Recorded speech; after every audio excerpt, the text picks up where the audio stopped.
yesterday, to really win a fight, if the first two players on the other team went down were their DPS, you were going to win that fight 100% of the time. It was just, there's no other way to say it. So DPS is even more important than it has been in the past, but like I said, it's not always just them with all the glory. Watch the support that they're getting from both their supports and their tanks. Alrighty, we'll take a look here at the defense as it comes out here from the side of the Kingsmen. It is going to be Tyrant Taco, and what a great name that is, by the way. I'd almost expect that to be a Reinhardt name with that sort of naming. Why are you not Reinhardt Tyrant Taco? But either way, Tyrant Taco on the Zenyatta. Wowzer going to be on Lucio. Disclaimer, on the defensive diva, Canada, going to be on the Roadhog. Dragon on the 76, and Bikeridge going to be on the McCree. So McCree making his defensive presence known. Interesting enough, though, this is one thing where we're seeing the teams don't really necessarily want to run a Reinhardt all the time here on Numbani. A little bit of a switch up, but yeah, pioneering the Diva Roadhog instead. Numbani is great because even in the previous meta, it was always kind of an outlier. Yeah. That it wasn't always going to be the standard compositions on either side, and that remains the case. As yesterday we saw some Mercies on defense. Sometimes worked out, sometimes didn't. Here we're seeing 76, which was a rarity yesterday. I think he's still strong. I think you're right that people may have overreacted to some of the small nerfs that he got. So good to see him on the defense. Coming out on offense, they're going to run that double tank dive composition. It's going to be Uni and Sakura on Winston and Diva. The Mur will play the McCree. Azuka will be on the offensive Mercy, which is a bit of a surprise. Bingu on Lucio, and Hellhound on the Genji. Been seeing a lot more Genji this patch, not because it's even more powerful for him, but just you can't run a fair anymore, so if you need a projectile DPS that dives deep, why not go for the Genji? Yeah. Especially since Tracer has more issues right now doing the McCree stuff, but here we go, offense now on the way, taking up the right high ground, Diva leading the way, Winston leaping right in, and Yoon gonna take out Tyrant Taco immediately. He was a little bit far out, is immediately punished. Winston picking up the double kill very early on here. So that's 3 kills for the offense. Roadhog tries to bring it back. It's 1 pick, but already trying to bring this back in what is a 5v3. Easier said than done. Hellhound's going to get that pick, and for the side of Foxtrot, this is going to be a very quick cap indeed. Yeah, it looks like that'll be the case. I think they might try to reinforce this. No, they're already giving it up on it. So that is going to be a first point cap. What was really cool about their dive defense there is the way they staggered it. They went in with the Diva, the Genji, and the Mercy over top. And then at the last second, Winston came from below and dropped the bubble right in front of the defensive team. Then they were able to come in and get those kills. Really nice time. One thing that I think is going to be of paramount importance as this meta develops is really watching Zenyatta's and their positioning. Zenyatta might have more HP right now, but he's still very easy to dive on and kill, especially when you're mixing in Divas, McCrees with railguns from long range and all the rest. I think Zenyatta's have to be very, very careful because on top of McCree being a good dive target, Zens are going to be a good dive target too. So for Tyrant Taco, he has to be careful not to die quite as early into the next fight. Yeah, absolutely. I mean, this offensive Mercy is, oddly enough, a rarity right now in this meta, so it's going to be really interesting. I wonder if they're going to try to play super aggressive and try to get second life out of it, or they're just going to kind of very well possible. Yeah. I think it's still good, but here comes Hellhound on the Dragon Blade, gets headshotted right out of it by McCree. Oh my goodness, gun beating sword, full Indiana Jones. Sucre, though, fighting right back, takes out Roadhog, so 5v5. Defense, though, still in pretty good position. Disclaimer, takes out the offensive McCree. Res is going to come out, but Mercy pays for it with her life. I don't know about the res there. It only resed up 1 to begin with. It's sort of a tempo res. Well, it did. Either way, McCree does make a little bit off of the res, takes out the other McCree, but it's somewhat of a brawl here where the offense is not making the progress they need to make at the moment. Yeah, I mean, it was almost like the Mercy just McCree insurance. The McCree died somewhat foolishly to the Diva ult, and then they brought him right back up, because, as you mentioned, he's so important. Well, Sunbear now coming out from the defense. They're looking to push everything back. They're going in without the McCree, though, so a little bit questionable. Dragon, though, does take out the enemy McCree, so they get at least 1 kill off that. They take out the Diva. 2 kills coming out from the defense. Now they just need to back out. Back out, wait for your McCree to get back, reset your positioning. Do not overdive. That's something even the very best of teams have done. You look at teams like C9 when they were at their peak. They would still sometimes lose points because they just got way too over aggro on their defense. Yeah, I mean, this meta is similar to the previous meta where you can tell a little bit just by the kill feed if the McCree is alive or dead, similar to how Mercy used to be. Hellhound moving in, aided by the Sound Bear, gets the backline, looks for McCree, looking for one more shot, will be taking out Bikeridge, gets a double kill with the aid of Mers. So 2 kills coming out here from the offense, and the defense, they have no way of bringing up the Fallen. It's up to Diva ult here to do a little bit. We'll take out 1 Diva. Canada trying to do a little bit more as Roadhog, but oh my goodness, usually you wouldn't expect to see him to come back for this, but the double tank play is bringing this back as we speak. Whole Hog on the way. Canada down to 100 HP. I'm still not sure it's going to be enough, but it's still a very nice effort here from Disclaimer and Canada. Nice stall. Disclaimer gets a bunny blaster kill. I don't even know. They're going to hold this Hex. Yeah. It was heroics coming out from D.Va and Roadhog, but in what was, I think, about I think it was a 3v5 situation, they were able to pull it back. So really well done by the tank play of Kingsmen to hold out there. With Mercy falling out of the meta, we've kind of seen this happen. Either it's going to be very one-sided and a fight is completely decisive, or it breaks down into these 2v2s and 3v3s, things like that. So it gets very scrappy, and it's up to your players to win their duels, essentially. Oh, Hellhound right now does have Dragon Blade up again. He's been very efficient at building Dragon Blades here in this game. Offense right now, they try and go through the high ground through the building. Not going to get what they need off that in the beginning, but Dragon overextends. He goes down at 65 here, and here comes Dragon Blade. Hellhound looking at the last few important picks. Perhaps used it a little bit too early and has to hide out from the Deadeye, so not going to get too much off this Dragon Blade here. Wowzer, though, going to go down, so effectively a 4v6 in favor of the offense here. It's going to be up to Bikeridge to try and turn this back in his favor. Gets the Lucio pick. There's one. Looking for Hellhound. Here comes the rest from the offense, and I gotta say, Mercy Res still incredibly strong when used right. You do give up some of the offensive power of having Zen, but not the worst, as both teams belong on the point. The offense should be able to take this now. Be surprised if the defense fought it back, but you're not going to discount anything. Really late sound barrier from Wowzer, just try to stall out, but here comes the offensive sound barrier. It's going to be very back. Again, it's down to a 3v3.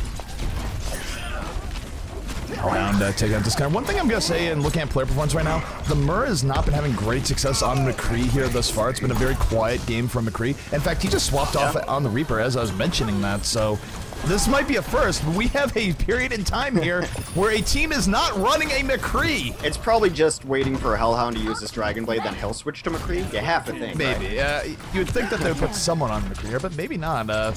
They do get to a point relatively without McCree's influence, but take a look at Dragon here. Dragon does have the defensive Death Blossom at the ready.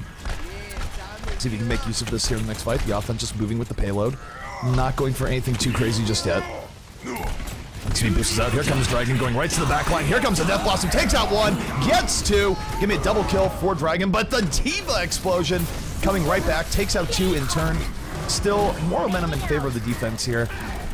Primal Rage coming out pretty late here from Canada, but should create enough space for the defense to reestablish on the payload. Yeah, Bikeage has just been really good on his McCree. Banana McCree representing right now. It's one of the reasons that the Mur is off of McCree and he's onto that Reaper. One of the reasons is because the tanks have been doing a ton of work for Kingsman as well. They've saved a couple fights for him, so you want a Reaper in there, but also he's been getting out McCree'd, and it's similar to when you're getting out Widowed. At some point, you just have to give it up. Yeah, the weird thing with McCree versus McCree, though, you don't necessarily have to win the other McCree battle. You just have to be good at hitting the other non-McCree target to some extent. But obviously, it's a huge weakness if you're not able to win it. And right now, it's a big weakness for Foxtrot that they gave up on their own McCree. Definitely gives a lot more space and power to the defense. I do like what Foxtrot is doing. They're taking different angles here and there. So it's not been super successful every time, but at least the defense doesn't know where to set up. And they have to be checking top and corners. Alright, Deadeye coming out right now. Does not care about Tranquil or any sort of Transcendence healing. Going to move in. Does not take out the Reinhardt, but Reinhardt still overextends. Gets taken out from behind. That's it. And this is going to be a full wipe here from the defense. Once again, just taking it all out. And the offense, it didn't really seem like they were all on the same page there. A few people went a little bit to the back line before they should have. Not flankers, mind you, that want to get there. Just sort of Reinhardt went there on his own. And that's always rough for a Reinhardt player anytime you get that far out on an island away from the rest of your team. Yeah, I mean, I think you can maybe get away without running McCree, but you need that Zenyatta in there too. They seem to be lacking damage in these fights because they're running a Mercy and they're running a Reaper. A Reaper's fine as far as damage you get up close, but it's not the McCree Zenyatta combo that just melts teams. Well, the Mur has built up a Death Blossom here. See if the offense can get use out of it. And he just goes right out to speed boost, takes out Dragon with the Death Blossom, gets the D.Va kill on top. It's going to be a double kill for the Mur. Hellhound takes out Wowzer. But look at this, McCree pulling it right back. 3 kills here for Bike Age, and this is the power of McCree right now, especially in cleanup situations. And why most teams are running McCree. And for Bike Age right now, this is the dream. He has nothing that's really threatening him as a McCree. He can just send the back line, and you look at what they have. Now Hellhound, of course, is swapped to McCree, so that's going to help out. But there was a period there where Bike Age was living the dream. Yeah, he just has the best parts of every other DPS's kit. The cleanup of Tracer, the long-range distance of a 76 or a Widowmaker. Oh, here comes Dragon going right to the back line. That Blossom taking out to immediately. The Mercy is dead. There will not be a res. But the gigantic D.Va explosion takes out 3. Let's see if there's enough for the offense to turn in their favor. Tsukura is going to get knocked out immediately. Disclaimer, doing a good job on his D.Va in this game thus far. We'll get the final cleanup. I will say I have some issues with new D.Va, but the ultimate change is not one of them. I think it was in desperate need to have an ultimate should be impactful in some manner. Yes. Before it just absolutely was not. Now it's getting kills. Now it's something you have to deal with. Well, speaking of D.Va ult, it got another double kill there. They weren't able to get out of the way. I think they should have been able to get out of the way, but they didn't. Disclaimer picks up the double kill, just throws the D.Va ult right down the gut, gets the double kill, and that is going to be a full hold here coming out from the side of Kingsmen. So Kingsmen, they've set themselves up pretty well in their offense. They don't need to complete the whole map, just push the payload a little bit further. Yeah, pretty simple win condition coming out of them there. I think they went too long without a McCree or a Zenyatta. They just kind of lacked damage in those fights, and just it could be 30 damage here, 40 damage there. It lets a team win a duel or a one-on-one that snowballs into something else. I think you can maybe get away with not running a McCree, but in that case you have to run a Zen so that your targets are taking more damage. So I mean, it's just the new meta right now. I think it was cool for them to try different things, but eventually they did switch. Hellhound went on to the McCree again. They had a little more success there, so I think one of those two is an absolute necessity. Most teams have been running both. Yep. Well, taking a look here at the defense as it comes out now from the side of Foxtrot. We'll see if they keep Hellhound on the McCree. They probably should, or the Myrrh, one of the two. So it's going to be defensive D.Va being played by Sukra, the Myrrh on McCree, Yoon going to be on the Roadhog, Asuka going to be on Mercy once more, Hellhound on the Reaper, and it's going to be Bingu on Zenyatta. So one thing, we talk a lot about McCree getting 100% picked here, and it hasn't quite been 100% for Zen, but Zen is getting played in a lot of these games 95. right now. I do think there's a lot to exploit on that, though. Zenyatta does not have a very deceptive hitbox. He's certainly McCree food if he's ever in line of sight. And if you do leap onto a Zenyatta in the back with a Winston, with any sort of flanker, short of actually just killing the person, there's not much that the Zenyatta can actually do. Unlike a Lucio, he can't boop you back and wall climb the safety.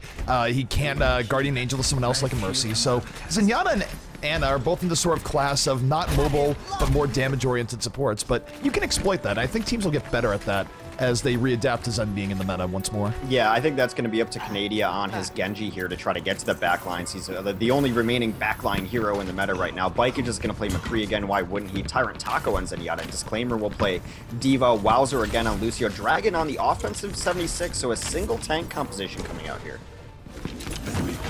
Yeah, I mean, it's not too surprising. I do think I like Winston D.Va a little bit more just for that huge rush in on the top. But the offense right now does go in to the top. They take the sneaky way around the left side. Canadia able to take out the Myrrh immediately, so even though Canadia goes down, he's taken out one of the big threats of the defense. Mike Age able to take out Mercy. There's not going to be a res, and 3 kills to 1 for the offense right now. Hex, they're going to clean this up. Oh, yet another first point bites the dust in the first push.